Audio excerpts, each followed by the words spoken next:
Brian Hall here. We're at the Orlando Code Camp 2013 for the Orlando.net user group.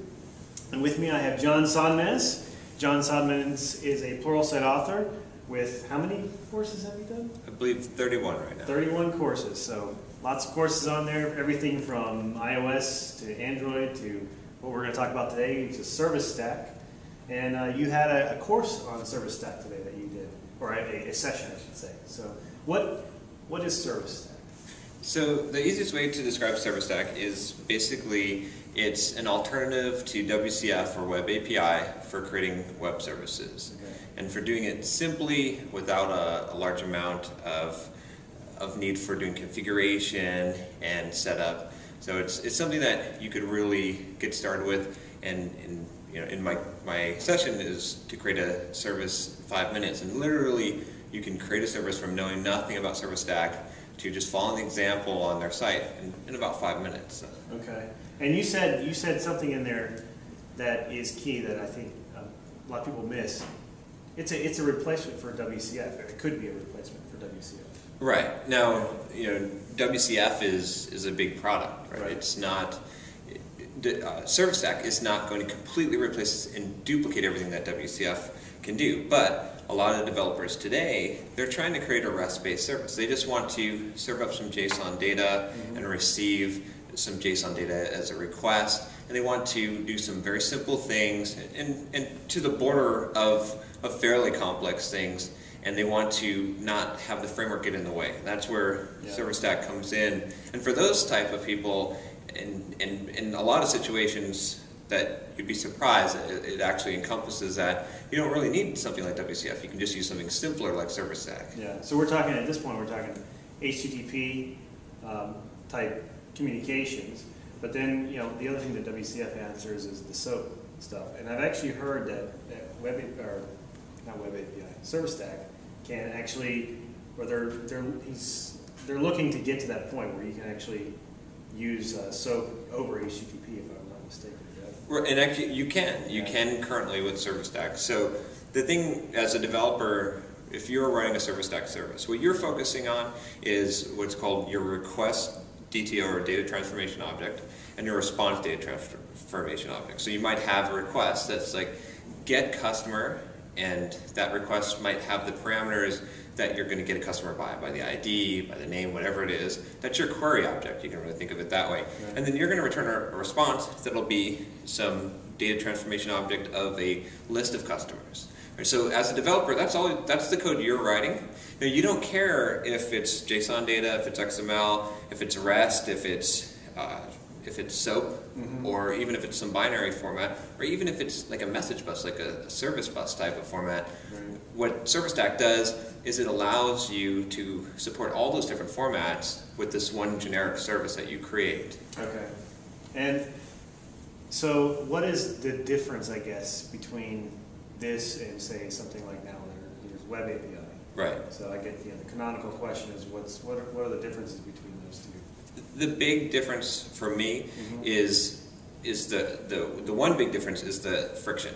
With Web API, things are fairly easy. Web API is not that hard to get set up, but it definitely requires more configuration and more configuration in your controllers and setting up.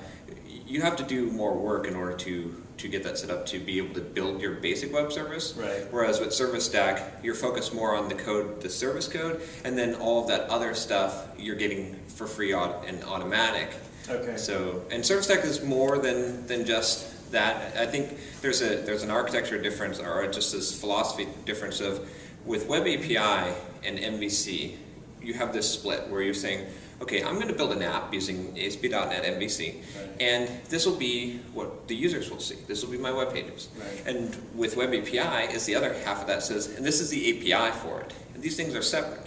With Service Stack, you have more of the ability to merge the two together and say, I'm building a service. Whether a human consumes it or a computer consumes it, it doesn't matter. If a human consumes it, I'll render some HTML. I can even use Razor and render the HTML out. But if a computer consumes it, if that computer is talking JSON, I'll talk JSON. If they're talking XML and SOAP, I'll talk XML and SOAP. Okay.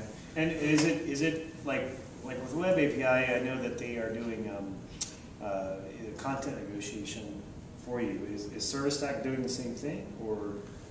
Right. So you can configure it how you want. By default, out of the box, Service Stack will automatically do that content negotiation. It'll detect what kind of request you're sending, or you can use different endpoints. You can tell it explicitly that by using convention, say if I do question mark JSON, then I'm expecting JSON data. Okay.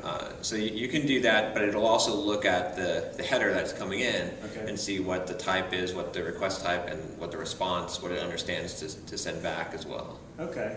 And there's multiple parts or components to Service Stack where that they can be used by themselves. So what are some of those components that you can plug and not use, or just use on its, not even use Service Stack per se, but you're using like the Service Stack.txt.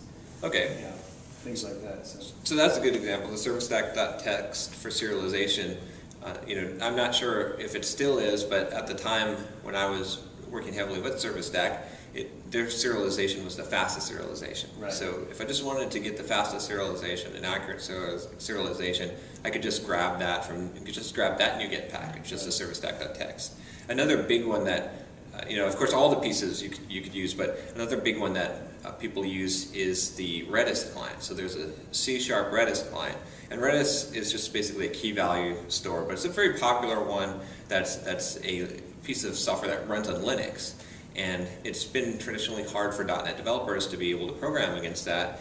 And this wraps it and makes it very easy for you to write C# code to access the Redis database. Okay. So with Redis, you said it runs on Linux.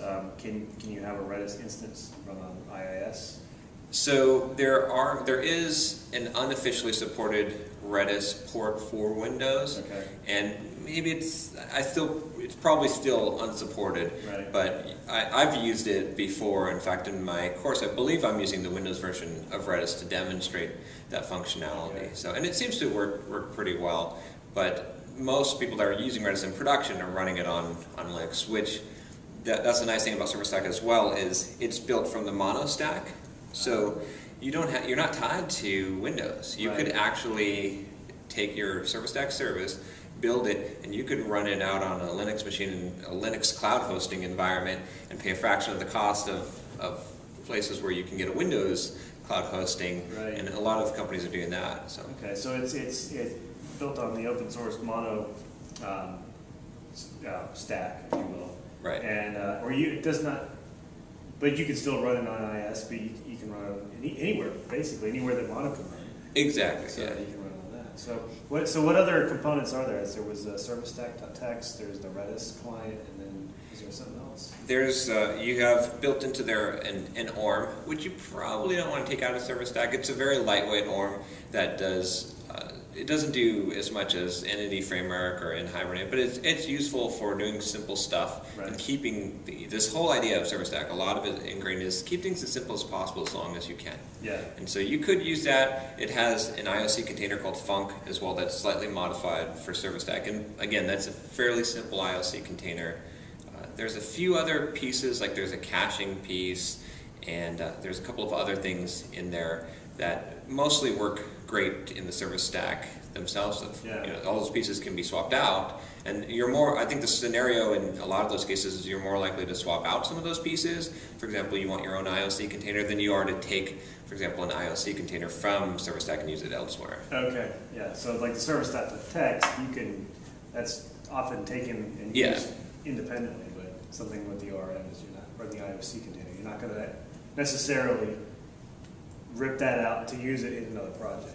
Right. There would be no, and the thing with IOC containers in general is it's such a basic thing. Yeah.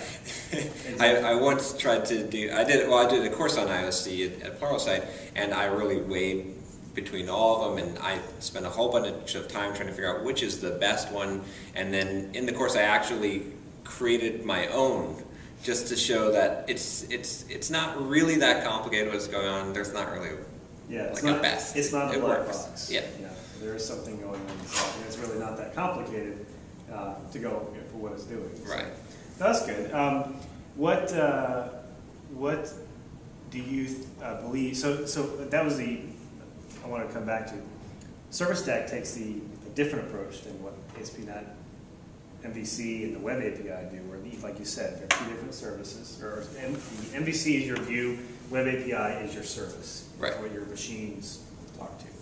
And Service Stack, you said, it takes the more synonymous approach where you've got one API that can render either view or JSON or XML or whatever it is. And what is the advantage of doing something like that over two separate APIs? Okay. So, and just to be completely clear, the Service Stack itself doesn't necessarily push you in that direction, but it lends itself to that direction better. Whereas, and you could do the same thing. I mean, in Web API, you could make your views return HTML if you wanted to, or your responses. Right. But Service Stack is, because, remember I said we focus on the service itself, and then that other stuff is done automatically for you. It makes it much simpler to design it that way. And the big advantage really comes when you, let's say you're creating a website and you want to allow some services for that website as well. Well, you're going to find that you're going to be doing a lot of the same stuff, because when you display your list of customers on your HTML page or generate that HTML, you're going to need to get a list of customers for your Web API. Right. The same type of functionality that you develop, you're going to have to duplicate or figure out how to make that unique. And I've been in the situation myself where when I'm trying to split the two apart, I'm like, well, how's this really any different? I'm creating a different method, or maybe I'll try and share the service layer, and then they have a different front end. One is Web API and one's MVC, and then it doesn't quite match up, and then I make changes on one side to the interface and I got to change it on the other side. If it's all in one place, then it's much easier, and it helps you to think about, you can build your app today.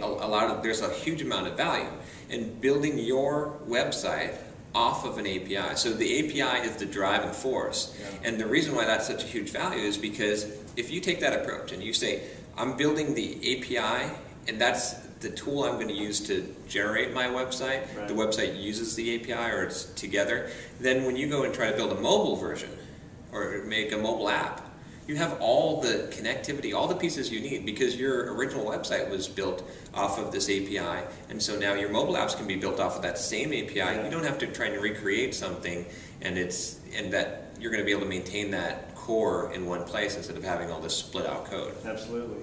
Great. Awesome. So what's next on the horizon for you?